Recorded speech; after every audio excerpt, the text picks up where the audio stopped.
네, 오늘장 랭킹5 지금부터 시작하겠습니다. 어떤 키워드를 오늘 이 자리에서는 봐야 될까요? 두 분의 조언 들어보도록 할게요. ISS 이지원 대표, 차용주 MTN 전문위원 나와주셨습니다. 두 분 어서 오십시오. 안녕하세요. 자, 오늘도 순위 1위부터 5위까지 이렇게 나열되어 있습니다. 5위부터 확인해 보도록 하겠습니다. 장비 매출도 늘었다고 하고 이제 AI 반도체에만 포커스를 맞췄는데 전반적으로 하반기로 갈수록 업황 회복에 대한 기대감이 찍히면서 올라가는 종목군이 상당히 많습니다. 오늘 투톱은 조용하지만 소부장 쪽은 활발하게 움직임 나오고 있거든요. 반도체 분위기에 대한 오후 지금 자리 진단 먼저 받아보도록 할게요. 첫 번째로 이지환 대표님께 질문 드려보도록 하겠습니다. 장비주 초반부터 움직임 나오고 기판 쪽도 나옵니다. 소부장 쪽이 강한데 특히 기관 리포트 나오는 쪽에서 계속 강한 흐름이 나오는 쪽이 많거든요. 지금 소부장을 봐도 되는지 지금 흐름 괜찮은지 어떤 포인트로 봐야 되는 건지 이야기 들려주세요. 일단 이제 그 반도체 관련돼서 불을 지폈던 AI 반도체 관련된 엔비디아가 어제 또다시 이제 급등을 하면서 다시 50주 신고가를 갱신할 모습이 좀 나왔습니다. 최근에 이제 이 AI 반도체가 그 과열권에 들어온 이후에 조정의 양상을 좀 보였는데 이 조정이 가격 조정이 아니라 대부분 기간 조정의 양상을 좀 보였습니다. 그러니까 기간 조정 이후에 재차 급등하면서 소부장도 이제 여전히 이 상승 추세에 이제 어느 정도 부합하는 모습을 좀 보여주고 있습니다. 특히 이제 오늘 같은 경우는 FPCB 관련되어 있는, 그러니까 정통적으로 AI 반도체에 걸려 있는 종목보다는 이제 주변주로 이 매기가 조금 확산되는 모습이 나오는데, 그러니까 통상적으로 이제 어떤 특정 섹터 혹은 테마가 강할 때는 일단 핵심 관련된 종목들이 상승한 이후에 이 부분의 부품이나 소재, 장비 그리고 또 관련되어 있는 관련 종목들로 이 매기가 이제 확산되는 현상이 오죠.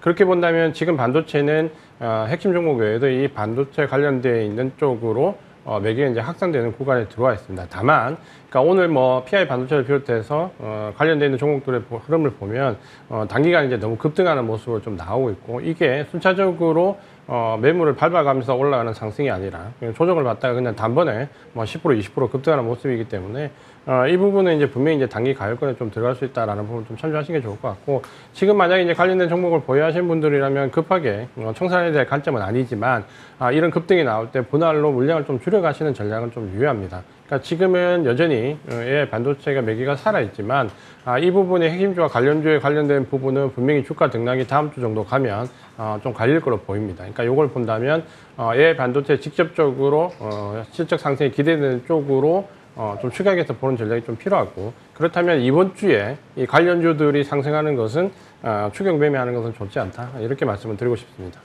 그러면 아직까지 신규 매수할 자리는 아니다라는 이야기도 함께 주셨는데 그럼에도 키 맞추기 측면에서 아직까지 탄력이 조금 더 남아있다고 보시는 섹터가 있는지 그 안에 세부적으로 궁금하긴 하네요. 사실 이제 오늘 이 등락을 좀 보면 그 핵심된 관련된 종목이나 엔비디아나 이쪽 상승한 이후에 지금 뭐 오늘 우리나라 증시에서 본다면 뭐 삼성전자나 SK하이닉스 이쪽이 그렇게 특별히 강하진 않거든요. 대신에 이제 조금 이게 정체되어 있는 구간에서 직접적으로 수혜 종목이 아니라 관련주가 상승하는 것은 보통 이제 따라잡지 말라는 격언이 있습니다. 그러니까 오히려 이 템포에 한 템포 기다렸다가 삼성전자나 하이닉스 관련되어 있는 부품 소재 쪽으로 차라리 눌림목을 기다렸다가 공략하시는 전략이 좋다, 이렇게 말씀을 드리겠습니다. 알겠습니다. 전략적인 포인트도 들어봤습니다. 반도체에 대한 이야기 위원님과도 이어서 질문 가보도록 하겠습니다.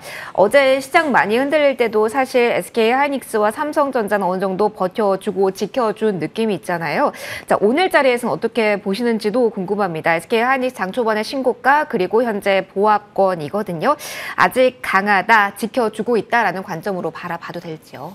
그렇죠. 굉장히 좀 강하죠. 더군다나 이제 삼성전자나 SK하이닉스가 현재 지금 시장에서의 버팀목, 그다음에 반도체 관련주들의 버팀목을 확실히 하고 있다, 이렇게 좀 봐도 그렇게 큰 문제는 없을 것으로 보여집니다. 문제는 여기서부터 이제 수익률 입장에서 보면 큰 수익이 나겠느냐 입장에서는 조금 뭐 결이 좀 다를 수도 있겠죠. 어찌됐든 여기서 이제 삼성전자나 SK하이닉스를 신규 매수해서 수익을 내겠다. 예를 들면 삼성전자를 신규 매수해서 10% 수익을 내겠다라고 하면 8만 원대까지 가야죠. 그러면 그 힘은 그렇게 조금 다른 고민이 되지 않을까 싶습니다. 어찌됐든 이것들은 강한데 또 한편에서 보면 엔비디아가 신고가를 갱신하면서 좀 더 강하거든요. 그런데 삼성전자 SK하이닉스는 이제 속도 면에서는 조금 다르죠. 엔비디아가 예를 들어서 3걸음 걸어가면 이들은 한두 걸음 정도밖에 못 걸어가는 형상들이 보이면서 이제는 조금 힘에 부친다라는 표현도 같이 드려야 될 것으로 보여집니다. 어찌됐든 대장주가 살아있으니까 소부장들이 이제 활개를 좀 칠 수 있는 거죠. 특히 소부장 같은 경우는 실적에 대한 기대감. 제가 올해 이제 유망주를 MTN에서 처음 발표할 때 장비주들을 얘기를 했었습니다. 이제 차트까지 만들어가지고 반도체 장비, 통신 장비, 2000지 장비 이것은 뭐 경기 둔화랑 상관없이 무조건 뚫고 갈 수 있는 부분들이다라고 말씀드렸고 이런 것들이 지금 데이터로 나오고 있지 않습니까? 그런 것들을 보게 되면 결국 미국의 공장을 짓고 이런 부분에 있어서 장비주들이 어떻게 보면 실적 면에 있어서는 가장 먼저 움직입니다. 이들이 미국의 공장을 짓는 거에 대해서 실적으로 나오고 그들이 이제 물건을 쏟아내게 되면 삼성전자나 SK하이닉스나 뭐 2차전지 회사들이 이제 그걸로 매출을 이뤄내겠죠. 이러한 메커니즘을 이해하신다라면 특히 미래 반도체에 대한 기대감이 있는 상태에서 장비주들이 움직이는 그 메커니즘을 충분히 이해하실 수 있지 않을까. 그런데 지금 장비주들에서도 지금 작은 종목들이 갑자기 급등을 해요. 이것은 조금 테마적인 성격이 강할 수 있다라는 측면까지 종합적으로 보셔야 되지 않을까 싶습니다.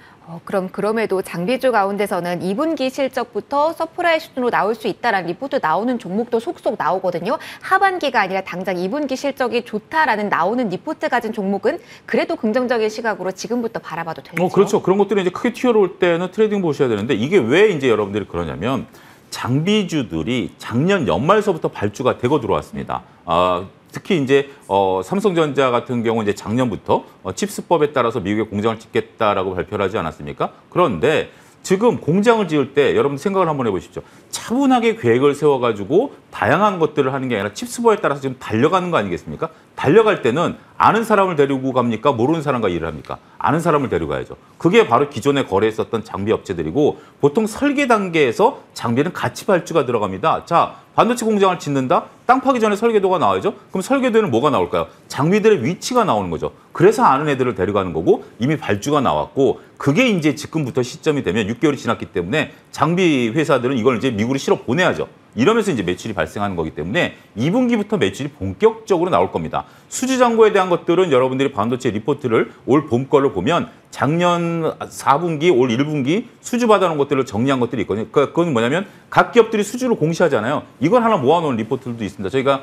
원앵커께서 그 당잠차에서도 한번 했었던 것 같은데 그런 과거 영상들을 한번 보시면 장비주들에 대한 퍼포먼스를 종합적으로 볼 수 있지 않을까 말씀드릴 수 있겠습니다. 어떤 흐름으로 이어져 오고 있는지 과거 데이터에 대한 확인도 필요하다라는 조언까지 함께 받아봤습니다. 반도체에 대한 이야기를 우선적으로 해봤고요. 4위로 이제 넘어가도록 할게요.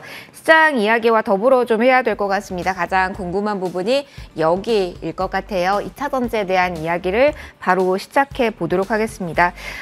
이재환 대표님께 첫 번째로 2차 전지에 대한 이야기를 질문 드리도록 할게요. 어제 정말 가슴 철렁하신 분들 많으셨을 거고 오늘 그래서 아침부터 주시하셨을 겁니다.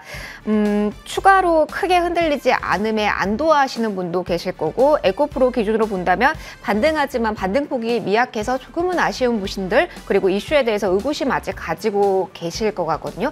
현 상황에 대해서 어떻게 보시는지 일단 궁금합니다. 일단 이제 어제 나왔던 뉴스가 상당히 이제 그 산발적으로 좀 충격적이었죠. 그러니까 이 부분은 지금 이제 오늘 에코프로가 다시 반등을 하면서 어느 정도 이제 상쇄될 수는 있겠지만 사실 이제 이 부분이 아마 이제 두고두고 계속해서 문제가 좀 될 거는 같습니다. 그러니까 우리가 이제 기대했던 2차 전지나 2차 전지 소재와 관련 부분에서 지난번 이제 IRA가 우리가 원하는 방향, 특히 2차 전지 소재 관련되어 있는 광물 쪽은 거기가 우리가 주장했던 쪽으로 어느 정도 그 반영이 되었기 때문에 사실 이제 이 부분이 어떻게 보면 그동안 2차 전지 소재가 굉장히 가격권을 급등하는데 상당한 몫을 좀 했었습니다. 그러니까 모멘텀으로 좀 작용을 했었죠.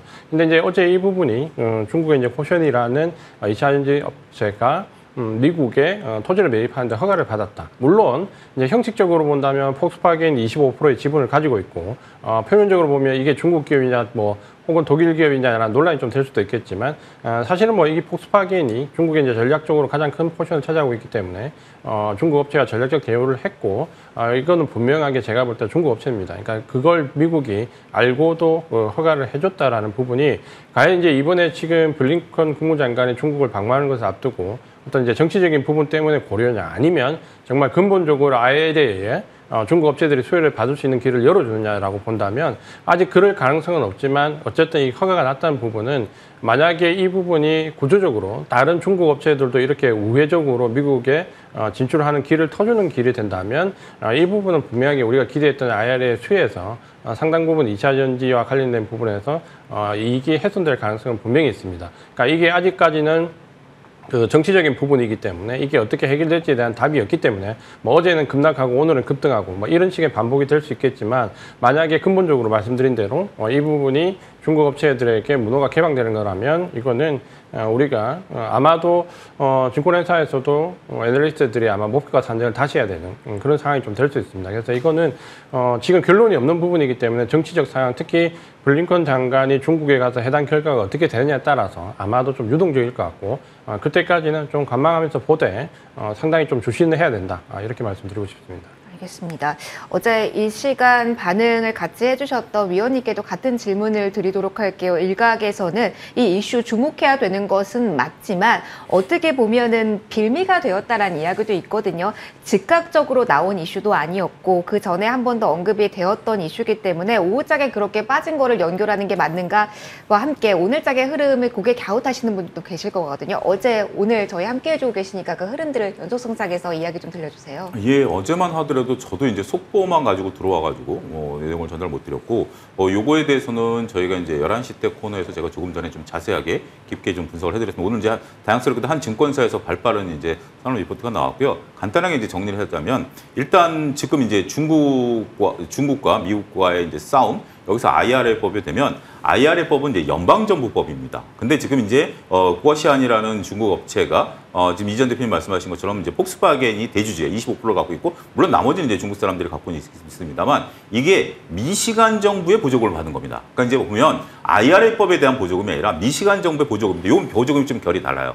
IRA법의 다른 것은 세금을 깎아주는 거예요. 판매되는 것에 세금을 깎아주는 거고 미시간주에서 받은 보조금은 지금 확인되는 것은 우리가 공장을 지을 때 흔히 받는 보조금입니다. 그러니까 이제 기반 시설을 닦아주게 되고 몇 년 동안에 법인세를 유예해주고 하는 그런 정도예요. 그런 거기 때문에 이건 조금 결이 다르긴 합니다. 어찌됐든 이전 대표님 말씀하신 게 그게 핵심이에요. 중요한 것은 뚫렸다라는 거예요. 지금 IRA법을 우회할 수 있는 방법이 여러 가지가 있고 정말 25% 갖고 있는데 이게 독일 기업이냐 중국 기업이냐? 이거 상당히 이거 경영학적으로 이거는 뭐 정말 논쟁이 되는 거예요. 근데 이런 식으로 뚫리게 된다라면 우리한테는 결코 달갑지가 않겠죠. 자, 우리 입장에서 호재와 악재를 나눠보도록 하겠습니다. 일단 오늘 본 증권가에서는 큰 타격은 없을 것이다라고 보고 있죠. 특히 이제 우리나라 이제 소재 업체들이 미국에 진출해서 대부분 우리나라 업체들에게 납품을 하는 거기 때문에 다른 어떤 지금 이제 구아시안 같은 경우는 폭스바겐과 그리고 이제 포드 추측을 하는 거예요. 2021년에 계약을 맺었기 때문에 이쪽으로 납품하는 거 아니냐라고 이제 추측을 하는 거지만 어쨌든 우리나라 업체들은 이제 우리나라 쪽에 하고 있고 우리나라 셀 업체들이 미국 내에서 70% 점유를 하고 있기 때문에 큰 문제는 없을 것이다라고 보는 게 일단 대체적인 시각이죠. 하지만 장기적으로 보면 얘기가 조금 달라질 수도 있습니다. 그리고 이제 긍정적으로 보면 우리나라 업체들도 이 구아시안하고 손을 안 잡을 거라고 보는 거죠. 왜냐하면 나중에 어찌됐든 중국과의 단절 문제가 생기면 우리나라한테는 데미지가 크기 때문에 우리나라 셀업체는 여전히 우리나라 걸 이용할 것이다라는 긍정적이죠. 그렇지만 단점을 놓고 보면 중국 업체들이 이렇게 틈새를 파고들 거라는 거죠. 얼마 전에 이제 포드 같은 경우도 중국 업체와 합작으로 법인 설립하려다가 지금 수면 아래에 있습니다. 그것도 문제되지 않았습니까? 이런 식으로 중국 업체들이 계속 파고들 거예요. 그 이유는 뭐죠? 미국 기업들의 니즈입니다. 미국 기업들 입장에서 보면 LFP 배터리나 뭐 그 저가형이라 하더라도 미국 입장에서 나는 뭐 그냥 뭐 단순하게 택배만 하는데 뭐 한 200km 정도만 가도 나는 충분해. 그 전기차로선 가격만 싸면 돼. 라는 분들도 계시거든요. 그렇기 때문에 우리가 전고체라든지 고가의 배터리만 얘기하지만 실질적으로 소비자들은 다양한 종류의 배터리를 요구를 합니다. 우리나라에도 중국산 전기차, 소형 화물차 운전하시는 분들 계시잖아요. 그거는 굉장히 가성비가 좋다라고 해요. 뭐 그런 분들도 계세요. 그렇기 때문에 이 부분에 있어서는 단기적으로는 흔들릴 악재는 아니지만 장기적으로 보면 잠재적인 악재의 부각 이런 식으로 정리해 줄 수가 있겠고 일단 오늘 변동성이 시작된 부분들에 있어서는 오늘 에코프로의 기준점이 저는 중요하다고 봅니다. 에코프로가 전일 하락분 이내 절반 이상을 좀 만회해주면 다시 수급이 들어올 수는 있긴 하겠지만 그렇지 못하다라면 조금 그러니까 수급에 따른 변동성은 생길 수 있다. 이렇게 정리해드릴 수가 있겠습니다. 알겠습니다. 2차 전지에 대해서 어떠한 이야기가 나왔는지 조금 더 자세한 이야기를 해봤어요. 이재원 대표님께 하나 더 추가적인 이슈 질문을 좀 드려보도록 할게요. 인플레이션 감축법 관련해서 수혜가 되는지 그 여부 조금 더 팔로우 필요하다라는 이야기를 해주셨는데 그렇다면 유럽연합 쪽에서 나온 배터리법은 어떻습니까? 일단은 정부 측에서는 국내 기업에만 불리하게 작용되는 조항은 없다라는 코멘트인데 그게 가장 궁금하죠. 정말 그렇습니까? 어떻게 보세요? 일단 이제 미국의 IRA법하고는 좀 결이 완전히 다르고요. 이 배터리법은 뭐 특정 국가를 견제하거나 어떤 특정 회사를 견제하기 위한 부분이 아니라 말 그대로 정말로 이 배터리와 관련된 부분에서 어떤 지속성 혹은 환경에 관련된 부분에서의 어떤 순환성, 이 지속성과 순환성을 강조하고 있기 때문에 실제적으로 그게 큰 타격은 없습니다. 다만 이제 이런 환경과 관련된 부분에서 우리가 뭐 맞추거나 기준을 혹은 지켜야 되는 부분이 있기 때문에 장기적으로 봤을 때는 이제 그런 부분에서의 강물과 관련된 부분에서는 신경을 써야 되겠지만 당장에 이게 어떤 판매나 혹은 유통과 관련된 부분에서 큰 제약이 있는 부분은 아니기 때문에 이거는 말 그대로 진짜 EU의 배터리법은 배터리와 관련된 부분에서의 지속성과 순환성 이 두 가지만 잘 참고를 하시면 될 것 같습니다. 그럼 정리만 하나 대표님 해보고 싶어요. 여러 가지 이슈화 되고 있는데 조금 더 지켜봐야 되는 이야기가 많이 나오잖아요. 그런 상황이라면 지금 관련주에 대한 대응도 관망이 지금 자리에선 최선이라는 메시지 주시는 걸까요? 일단은 이제 2차 전지 관련된 종목은 예를 들어서 뭐 아래서부터 잘 보유를 해오셨던 분이라면 뭐 비중을 조금 줄이셔도 되는 구간이고 2차 전지 소재는 어쨌든 계속해서 과열이라는 부분을 안고 가고 있기 때문에 어제 급등이 나오더라도 사실 전날에 급등이 나오더라도 어제 급락 같은 이런 부분들이 언제든지 발생을 할 수 있습니다. 그러니까 그런 부분은 우리가 하나의 단일 사건에 대해서 그만큼 수급이 취약하다는 부분이고 2차 전지 소재와 관련되어 있는 외국인과 기관의 공매도가 상당히 단일적에 단기간에 집중될 수 있다는 것도 보여주기 때문에 이런 부분을 본다면은 지금 뭐 신규로 여기서 이 가격대에서 뭐 적극적으로 접근해야 된다 이건 보기가 어렵고요. 보유하고 계신 분들이라면 일단 눈치를 좀 보시되 비중을 조금씩 야금 줄여가는 전략이 지금은 좀 좋아 보입니다. 다만 이제 2차 전지는 2차 전지 소재와 좀 별개로 과열권은 아니지만 2차 전지 소재의 영향을 받아서 등락이 나오기 때문에 요거는 좀 눌림목을 한번 추가로 공략해 볼 필요가 있다. 이렇게 말씀을 드리겠습니다. 조금 더 세부적으로 봤을 때 공략해야 되는 쪽과 지금 수익을 확정해야 되는 쪽이 좀 다르군요. 그 포인트들 잘 정리해 보시면 좋을 것 같습니다.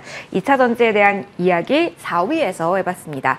자, 이제 3위로 넘어가도록 하겠습니다. 어제도 봤고 오늘도 봅니다. 엔터에 대한 이야기를 해보도록 하겠습니다.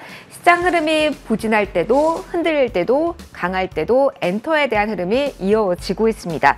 이런 분위기를 일단 어떻게 봐야 될지 여기서부터 출발을 해보도록 하겠습니다. 첫 번째로 대표님과 계속 이야기 좀 이어가도록 할게요. 대표님 계속 강합니다. 저희 월요일부터 엔터에 대한 이야기를 꾸준하게 하고 있거든요. 지금 상황에서 엔터를 볼 때 포인트를 어떻게 잡아야 되는 건지 동시에 좀 많이 헷갈립니다. 어떤 시각 가져야 될까요? 엔터는 이제 역시 이제 올 초부터 연초부터 이제 그 강조됐던 섹터 중에 하나고 결국 이제 올해가 어떤 지금 현재 상승 구간이 경기가 확장되는 구간에서 전 섹터가 다 올라가는 순환매적인 그런 관점이 아니기 때문에 결국은 이제 이익이 개선되는 EPS가 상향되는 섹터 종목 쪽으로 추격해 보면 사실 엔터는 이익이 상향되는 섹터가 많습니다. 그러니까 그런 관점에서 본다면 이제 계속해서 주목을 좀 해야 되는데 문제는 이제 JYP나 이런 종목들이 이제 상당히 급등을 많이 했죠. 가격적으로 많이 올랐고 또 이 사이에 우리가 SM이라는 또 한바탕에 이제 지분과 관련된 큰 사건이 있었기 때문에 주가의 수급적인 측면에서 본다면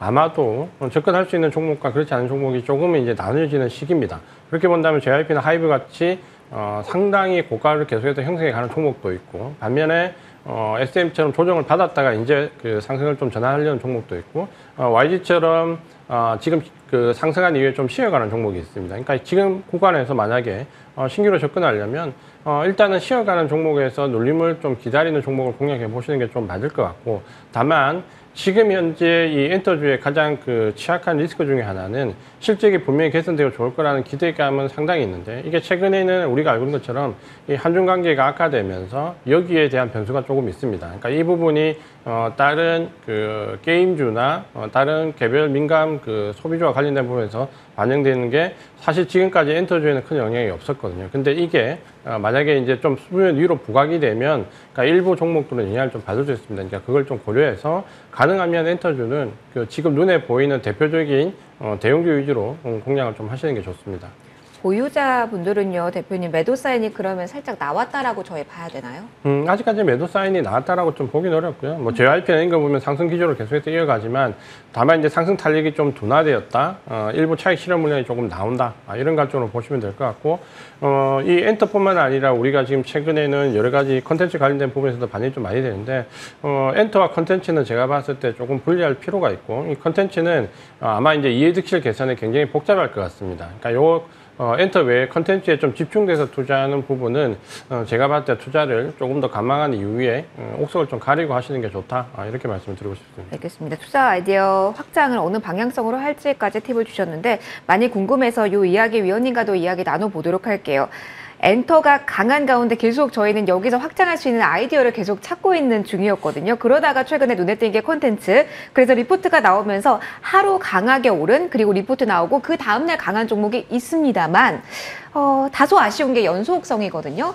그럼에도 모멘텀 강한 쪽에서는 따라 붙어도 되는지에 대한 궁금증을 분명히 하실 것 같아요. 여기까지 위원님의 시선에서는 확장도 가능하다라고 보실까요? 예, 제가 이제 8시 50분에 펜엔터로 화요일 날 좀 말씀을 드리고 주가가 이제 급등을 했죠.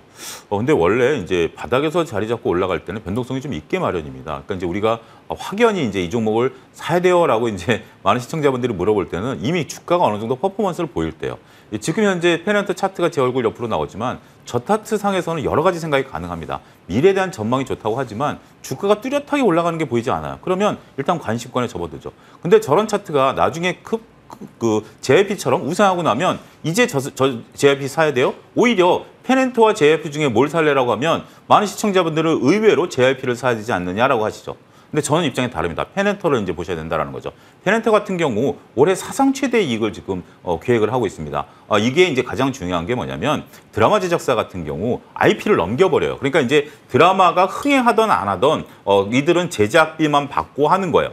물론 이제 제작비를 가지고 이익을 내느냐 안 내느냐의 문제는 별개는 있습니다만 지금 더군다나 이 제작비를 받아서 매출에 인식이 되는 게 쉽게 얘기하면 방영이 될 때 매출이 인식되는 거예요. 지금 펜엔터의 기본적인 개념을 놓고 보면 아이유 씨가 주연하는 것에 대해서 이제 계약을 맺었고 이제 드라마 제작을 들어가는 거죠. 한 500억짜리가 됩니다. 근데 그 전에 이제 설경우 씨가 나오는 뭐 이런 것들이 이미 제작이 끝난 상태에서 곧 개봉을 앞두고 있어요. 그럼 매출이 잡히는 거죠. 자, 두 가지입니다. 이미 제작이 끝난 것들에 대해서 드라마가 제작이 이제 상영이 되면 흥행과 상관없이 매출과 영업이익이 잡혀요. 그리고 소위 말한 수주잔고, 이제 아이유 씨와 계약한 거는 이제 수주잔고죠. 이런 것들이 지금 쌓여있기 때문에 올해부터 내년까지는 굉장히 드라마틱하게 나타난다는 거죠. 두 가지를 피해갈 수 있습니다. 하나는 대박이 나면 이익이 급증하는 게 아니라 쪽박이 나도 이익은 나요. 두 번째는 그 디즈니 플러스하고 넷플릭스의 전략이 지금 글로벌망에 우리 K-드라마를 얹으려고 하는 거예요. 근데 우리는 이전 대표님 조금 전에 말씀하신 것처럼 다른 쪽에 이제 얘기할 때 중국에 대한 어떤 부담감을 말씀하시지 않았습니까? 근데 이걸 피해갈 수 있어요. 그렇기 때문에 지금 드라마 제작사 입장에서 보면 이거는 뭐 넷플릭스와 그 디즈니 플러스 예를 들어 드리는 겁니다. 거기다 얹는 거기 때문에 우리가 한알령하고 상관없는 거예요. 그런 부분들 때문에 제작사들이 이제 부각이 되기 시작했다라는 거죠. 그러면 펜엔터는 어제 오르고 어제 리포트가 나왔던 유는 왜 못 올라가느냐? 어제 같은 경우 이제 안타깝게도 코스닥의 흔들림이었죠. 따라서 둘 다 흔들렸습니다. 그리고 유는 오늘 이제 그 약발이 먹힌다라고 보는 거고 펜엔터 같은 거 다시 올라간다라는 거죠. 따라서 지금은 아직 방향성을 못 잡을 반신반의할 때 이럴 때 한번 여러분들이 관심을 가져보실 필요는 충분히 있다라는 거죠. 물론 이들이 새롭게 막 영업이익이 급증하는 건 아니지만 이제 그런 단계에 들어와 있다. 이런 산업의 변화도 잘 보셔야 되지 않을까 싶습니다. 선별적으로 제작사도 봐야 되나 위원님, 그 안에서 지금 위원님의 시선에서 토픽은 펜엔터로 보시는 걸로 저희 정리해도 괜찮을까요? 예, 일단 제가 펜엔터를 한번 좀 지금 이제 주가차 퍼포먼스는 유도 이제 나온 거예요. 유도 드라마 제작사로 좋아요. 서로 이제 차트 모양을 보면 유가 더 깔끔하죠. 근데 오늘 상대적으로 거래량이 분출했다는 게 좀 부담되긴 해요. 그렇지만 어쨌든 유와 펜엔터를 같이 보실 필요는 있지 않을까. 여러분들이 잘 아는 좋아하시는 분이 나오는 드라마 쪽으로 한번 지켜보시죠. 그것도 흥미로울 것 같습니다. 알겠습니다. 엔터 할 때도 팬심 이야기해 주셨으니까요. 그 점 포인트도 한 번 더 생각해 주시는 것도 좋을 것 같네요. 자, 이어가겠습니다. 2위 보겠습니다. 광물 관련주를 따로 떼어놓고 보려고 합니다. 사실 인도네시아의 알루미늄 원료 보크사이드 수출 금지는 10일부터 시행이 됐습니다. 이미 시행이 되고 있는 상태입니다. 오늘 궁금해서 포인트 질문 드리도록 하겠습니다. 일단 땡땡 알미늄 붙은 종목들이 윗꼬리가 달리긴 했지만 그래 지수 대비 강해서 그 요인이 있는지 궁금해서 먼저 대표님께 질문 드릴게요. 광물 가운데 알루미늄 관련주가 강한 오늘장에서의 특별한 이유가 있는지, 이걸 2차전지랑 묶어서 봐야 되는 건지 아니면 개별적인 모멘텀이 따로 있는지 궁금합니다. 다만 최고 뉴스 때 많이 반영됐던 모멘텀은 배터리 관련돼서 알루미늄 수요가 확대되고 있다. 아마 이 부분일 것 같고요. 이 부분 때문에 계속해서 잠재적으로 사마 알루미늄 같은 경우도 마찬가지지만 영향을 좀 받았고 이게 주가에 관련된 모멘텀을 작용을 좀 했습니다. 여기에 인도네시아가 수출 금지 제한 조치를 또 한다라는 부분이 나오면서 그렇다면 이게 더 독점적으로 모멘텀이 형성되지 않나라는 기대감을 일단 가지고 올렸지만 사실 이제 오늘은 이제 윗거리를 좀 많이 달고 있는 모습입니다. 대신 이제 우리가 좀 생각해봐야 될 부분은 이게 단기 모멘텀으로 들어서 최근에는 치고 빠지는 단기성 테마 장세가 좀 강하긴 한데 이 알루미늄 가격 자체를 지금 원자재 가격 자체를 좀 본다면 사실 지금 알루미늄 가격을 뭐 인도네시아 제한 조치나 수요가 급증한 것에 비해서 상당히 급락하고 있습니다. 그러니까 지금 가격 빠지는 걸 보면 일시적으로 잠깐 반등 나왔다가 계속해서 추세적으로 큰 폭으로 빠져서 가격이 거의 연저점, 최저점을 형성하고 있는 구간이기 때문에 이런 테마성으로 오른다고 하더라도 죄송합니다. 실제적으로 알루미늄 가격이 크게 상승해서 이게 반영될 가능성은 그렇게 높아 보이지 않습니다. 그렇게 본다면 지금 나왔던 이 모멘텀은 좀 단기적으로 접근하는 부분이 필요하다. 이렇게 말씀드리겠습니다. 그럼 하나 더 궁금한 게요, 대표님. 알루미늄 쪽에서 관련주라고 묶이면서 시세 나오는 쪽과 리튬 쪽에서의 반응이 나오는 게 그럼 결이 다른 걸까요? 결이 다르다기보다는 일단 이제 어떻게 보면 순환매 관점으로 보시는 게 맞을 것 같아요. 지금 광물 가격을 보면 뭐 니켈이나 리튬 가격이 1월 초 1분기에 저점 찍었다가 최근에는 가파르게 또 반등을 했고, 반면에 이제 알루미늄 가격은 지금 또다시 반등을 줬다가 또다시 내려가는 구간이 있고, 그러니까 결국은 이 광물 가격이 왔다 갔다 하면서 거기에 따라서 형성되는 모멘텀이 조금씩 결이 다르고, 이게 돌아가면서 지금은 순환매 형식으로 오르지만 사실 가격적인 부분을 본다면 뭐 예를 들어서 이게 순환매로 올랐다 쉬었다 올라간다고 하더라도 가격은 굉장히 많이 올랐거든요. 주가의 가격은. 그러니까 여기서 뭐 신규로 접근을 한다거나 혹은 추격을 한다거나 그러기는 상당히 어렵다라고 좀 봐야 되고, 사마알루미늄 같은 경우도 지금 보면 가격이 거의 뭐 한 6배 가까이 뭐 이렇게 올랐는데 이 구간에서 뭐 신규 접근을 한다? 이거는 굉장히 어려울 것 같고, 가지고 계신 분들만 수익을 극대화한 방향으로 보셨으면 좋겠습니다. 테마 성격이 강하다라는 말씀을 정리할게요. 그럼 위원님께도 질문을 드리겠습니다. 그럼 이 광물 관련주 자원 내에서 이재원 대표님께서 순환매 관점으로 얘기를 해주셨는데 이렇게 동일하신지, 그리고 요거를 어렵지만 활용할 만한 가치도 있는지도 궁금합니다. 그러니까 저희가 뭐 한 2달 전부터 저는 계속 일관되게 말씀드렸던 것 같아요. 그러니까 처음에 이제 2차 전지가 이제 퍼졌죠. 그러니까 이제 핵심 2차 전지가 올라가다 보니까 2차 전지 관련주들을 찾게 됐고, 거기서 나온 게 이제 광물들이 움직였고, 이 광물들이 움직인 다음에 뭐가 움직였죠? 그 다음에 이제 곡물들이 움직였죠. 그 다음에 이제 설탕이 움직였고, 다시 또 광물들이 움직인다. 그러니까 이제 어떻게 보면 올해 투자의 하나의 특징인 것 같아요. 그러니까 이제 원소재에 대한 관심이 그 어느 때보다 뜨거운 것 같아요. 2차 이제 들어가는 핵심 광물, 그 다음에 이제 우리가 산업에 들어가는 핵심 광물, 굴이 이제 대표적인 거죠. 그 다음에 이제 농산물에 대한 핵심 광물, 이런 것들에 대한 어떤 부분들이 일어나는 것 같아요. 이게 왜 불거졌을까라는 부분들을 생각해 보게 된다라면, 일단은 지금 이제 트럼프 대통령이 몰고 온 각국의 글로벌 각국의 무역 질서의 훼손이죠. 지금 이제 인도네시아 같은 경우도 이렇게 자신들이 갖고 있는 자원에 대해서 자원을 이제 이걸 가지고 무기화하려고 하는 움직임들을 보이고 있지 않습니까? 그러다 보니까 우리나라 업체들 입장에서는 자원에 따른 그 원산지를 갖고 있는, 그러니까 그러다 보니까 종합상사 같은 경우도 최근에 주가가 많이 움직였죠. 그러한 것들에 대한 한 틀로 보셔야 될 것 같아요. 이전 대표님의 말씀처럼 순환매를 저는 차원이다. 왜냐하면 가장 중요한 것은 만약에 어떤 뭐 이슈가 나오면 그 원자재 가격의 본질이 움직이는 게 가장 중요하거든요. 만약에 만약에 뭐 전쟁이 터졌다, 그럼 유가가 급등해 버리잖아요. 그렇지만 지금 이제 이것을 수출 금지한다 하더라도 결국 정작 알루미늄 가격이 움직이지 않는다라면 이건 이슈일 수밖에 없겠죠. 큰 틀에서 지금 순환매가 돌고 있고, 이 순환매 카테고리를 보시면 될 것 같아요. 단순한 테마주라기보다는 순환매 차원에서 자원주들이 움직이고 있는 하나의 틀이기 때문에 그걸 가지고 매매하시는 분들 입장에서는 상당히 재밌는 매매를 충분히 해오셨을 것으로 보여져요. 그렇지만 이제 와서 뒤늦게 내가 이걸 갖고 매매를 하겠다라고 본다라면 이미 그거는 앞서 언급드렸던 것처럼 눈에 띄었을 때는 쉽기로 접근하면 들어가서 먹을 폭은 작다. 이 점도 강조드리겠습니다. 광물 관련주 자원에 대해서 두 분의 교집합되는 부분이 뚜렷합니다. 참고를 해보시고요. 저희 1위 빠르게 진행해 보도록 하겠습니다. 장 초반부터 치고 올라와서요. 재건주에 대한 이야기를 짧게 하고 가려고 합니다. 재건에 대한 이야기는 위원님과 해보도록 할게요. 지난달에도 우크라이나 영부인도 방한을 했다고 하고 어제도 우크라이나 인프라개발부 차관 일행이 부산항을 방문했다라고 합니다. 방문했다고 합니다. 그러니까 교류는 활발합니다. 무언가 찍혔고 무언가 문서화되고 있는 것은 뚜렷하게 보이지 않는데 관련주가 강해서요. 이거 어떻게 봐야 될까요? 이분들이 우리나라만 오셨나요? 그건 아니죠. 전 세계를 돌아다니고 계십니다. 전 세계를 돌아다니면서 특히 이제 영부인 같은 경우는 도와달라, 우크라이나를 도와달라라고 호소하고 다니시고요. 그다음에 이제 인프라개발부 차관 같은 경우도 전 세계를 돌아다니는 거죠. 전 세계를 돌아다니면서 우리를 도와달라라고 얘기를 하는 거죠. 지금 이제 전쟁 중에 있는 국가입니다. 전쟁 중에 있는 국가고 이게 전쟁이 좀 끝나야 무엇을 이제 계획하고 집행하고 시행할 수 있는 건데 이 돈은 어디서 나올까요? 우크라이나가 과연 이것을 정말 국가를 재건할 만큼 돈이 있을까요? 저는 그렇게 생각하지는 않습니다. 지금 우크라이나가 가장 큰 돈을 어디에 쏟아부을까요? 전비에 쏟아붓고 있지 않겠습니까? 전쟁에 쏟아붓고 있죠. 결국 지금 이제 흘러나오는 것은 지금 우크라이나가 요구하는 것은 우리는 이제 EU 국가니까 EU에 남으려고 해서 지금 러시아랑 싸우는 거 아니냐. EU가 도와달라라고 해서 지금 제가 알기로는 EU 측에서 재건 자금을 대는 걸로 현재 지금 이제 입장 정리가 되는 걸로 알고 있습니다. 그렇다면 우리가 수혜를 볼 수 있는 틈은 과연 어느 틈바구니가 있을까요? 이 점을 일단 논리적으로 한번 생각하시고요. 하지만 지금 이제 관련주들의 움직임을 보면 정말 다양한 것들이 움직입니다. 처음에 우크라이나 재건에서 건설주 움직였죠. 그다음에 그 건설 장비 움직였죠. 지금은 이제 정말 새로운 종목들이 갑자기 팍팍 작은 종목들이 튀어오릅니다. 우리가 이제 테마주들을 형성할 때 보면 큰 주식부터 점점점 작은 주식까지 가는 거죠. 지금은 작은 주식이 움직이는 단계까지 와 있다라고 보셔야 될 것 같아요. 우크라이나 재건에 우리가 정말 참여해서 큰 수익을 거뒀으면 좋긴 하겠습니다만 아직까지는 먼 미래이다라는 거고 다산 네트워크스가 오늘 상한가 들어가는데 이거 알고 사셨던 분 계실까요? 오늘 갑자기 이제 점으로 찍었기 때문에 거의 매매 불가능한 영역이기 때문에 이런 것에 대해서 내가 갖고 있었으면이라고 생각하신다면 그건 오산이다라는 점도 말씀드리겠습니다.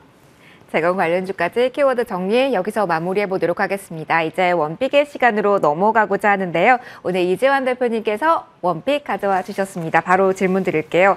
어느 쪽에서 어떤 종목 고르셨을까요? 저는 이제 현대차를 말씀드리려고 하고요. 이전에 이제 기아차나 현대차를 좀 말씀드렸다가 최근에 좀 쉬어가는 구간이 좀 들어와 있습니다.